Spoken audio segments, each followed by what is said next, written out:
الأخبار الموجزة اليوم الأحد.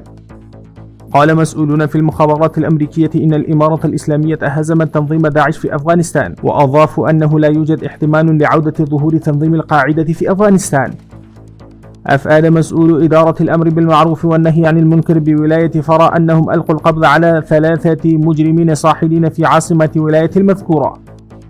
صرحت الوكالة الوطنية للمواصفات تم إرجاع 80 عربة من النفط منخفض الجودة عبر ميناء حيرتان من قبل هذه الوكالة. كما أكدت الوكالة الوطنية للمعايير أنهم سيواصلون مراقبة الموانئ لمنع استيراد البضائع ذات الجودة المنخفضة إلى البلاد.